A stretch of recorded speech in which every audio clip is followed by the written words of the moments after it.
Norway Europe का एक इंतहाई खूबसूरत मुल्क है।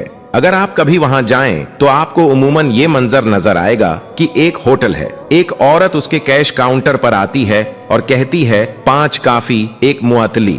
फिर वो 5 कॉफियों की अदायगी करती है और 1 कॉफी ले जाती है। कुछ वक्त गुजरने के बाद एक और आदमी आता है और कहता है 4 लंच 2 मुअत्तली। वो 4 लंच के लिए अदायगी करता है और दोपहर के खाने के 2 पैकेट उठाकर ले जाता है।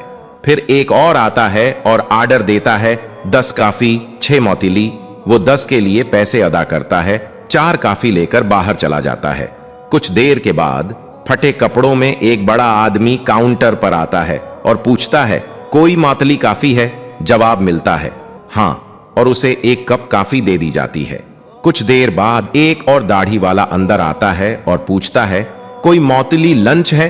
तो काउंटर पर मौजूद शख्स गर्म खाने का पार्सल और पानी की ठंडी बोतल दे देता है और ये सिलसिला दिन भर जारी रहता है। इसका मतलब है कि किसी नामालूम गरीब जरूरतमंद की मदद करना, अपनी शनाख्त करवाए बगैर और किसी का चेहरा जाने बगैर, ये नॉर्वे के शहरियों की रवायत है। अल्लाह ताला इन लोगों को उसी तरह की और अच्छी रवायत कायम करने की तौफीक अता फरमाए। लेकिन हम मुसलमान हैं, कभी हमने गौर किया है कि हमारे यहाँ ऐसी कोई रवायत क्यों नहीं है? हम सुबह दोपहर शाम अगर किसी की मदद का सोच भी लें और उसको 500 रुपए एक लिफाफे में रख कर दें तो हम साथ में 4-5 फोटो भी बनवा देते हैं और उसको फेसबुक पर लगाते हैं कि किसी गरीब की मदद करते हुए।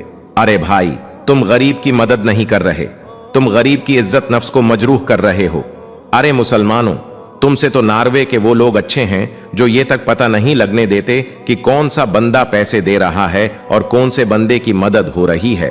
हर चीज पोशीदा होती है, वो अल्लाह की तरफ से इमदाद होती है और वो लोग अल्लाह ही के सुपुर्द करते हैं। कितना प्यारा सिस्टम है और हम इस सिस्टम के बारे में आज तक परेशान हैं कि हमारा सिस्टम कैसा है। एक हमारा मुल्क है जहां 1 दर्जन लोग एक मरीज को 1 कीला देते हैं, इसकी तस्वीर बड़ी बेशर्मी से खींचते हैं जैसे वो दुनिया के सबसे बड़े डोनर हों। एक हमारे लीडर हैं जो हमारे पैसों से ही हमारे लोगों में राशन तकसीम करते हैं और तस्वीर बनाकर बड़ा फख्र महसूस करते हैं।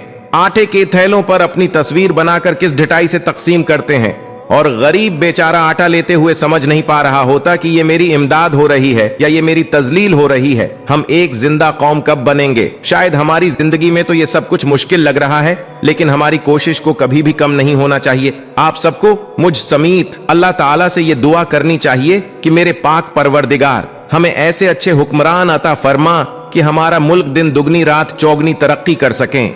आमीन।